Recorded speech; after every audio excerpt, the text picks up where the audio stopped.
Hello বন্ধুরা, আমরা পুরীতে পৌঁছে আমাদের পৌঁছাতে তো 5 ঘন্টা লেট হয়েছে।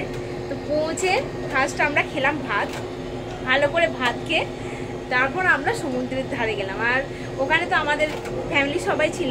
তো তারপরে আমরা স্নান টান করে এখনই বাড়ি এলাম, মানে রুমে এলাম। তারপর আবার ভালো করে ফ্রেশ হয়ে স্নান করে এবার একটু রেস্ট করব। তাহলে এখন একটু রেস্ট করি, আবার সন্ধ্যাবেলায় দেখা হবে। স্নান করে এসে আমরা একদম ঘুমিয়ে গেছিলাম, এখনই সবে উঠলাম। এবার উঠে নিচে গিয়ে কিছু একটা খেয়ে আমরা সি বিচের ধারে যাব।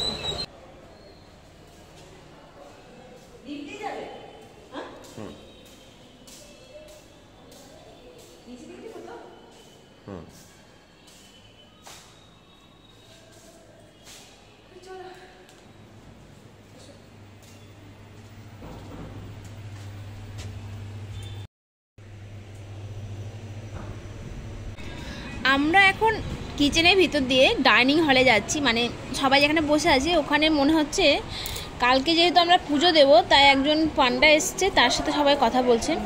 তো চলো আমরা ওখানে যাই, কথা টথা বলে তারপর আমরা খাবো কিছু একটা।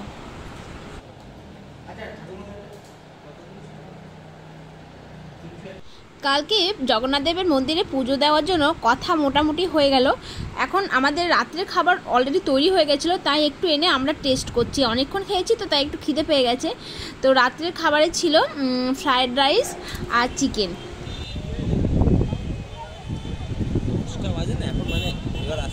লোকজন কমে যাচ্ছে কারণ এখন 10টা বেজে গেছে, লোকজন একটু সমুদ্রের পাড়ে কমে গেছে।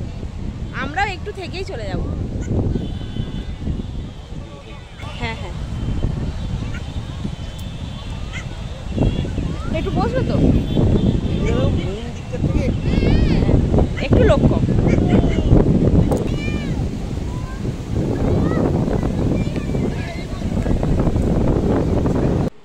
রাত্রিবেলা সমুদ্রের ধারে এসে বসতে খুব ভালো লাগে। তো এখানে সমুদ্রে যে ঢেউগুলো আসে, আওয়াজগুলো কানে এত ভালো লাগে।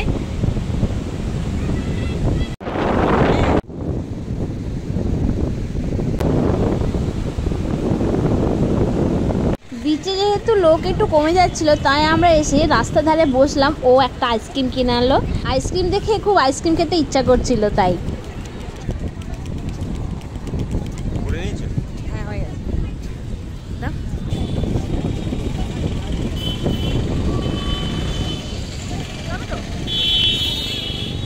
তারপর হঠাৎ মা বাবার সাথেও দেখা হয়, তারাও এদিকেই আসছিল। তো সবাই মিলে দেখা হয়ে যায়। তো সেরকম মা বাবার জন্য একটা আইসক্রিম কিনি। তারপর ছোটো কাকা ও ছোটো কাম্মার সাথেও দেখা হয়। তো সবাই মিলে আমরা সমুদ্রের ধারে, মানে রাস্তার ধারে বসে সমুদ্রের হাওয়া খেতে খেতে গল্প করি। সমুদ্র থেকে ফিরে এসে আমরা সবাই মিলে একসাথে খেতে বসি, কারণ কাল সকালে তো বেরোতে হবে, তাই তাড়াতাড়ি করে খেয়ে আমাদেরকে আবার শুতে হবে, তাই সবাই মিলে একসাথে খেতে বসি। আজকে রাত্রে আমাদের মেনু হচ্ছে ফ্রায়েড রাইস আর চিলি চিকেন। দুটোর কম্বিনেশনটা পুরো জমে গেছে।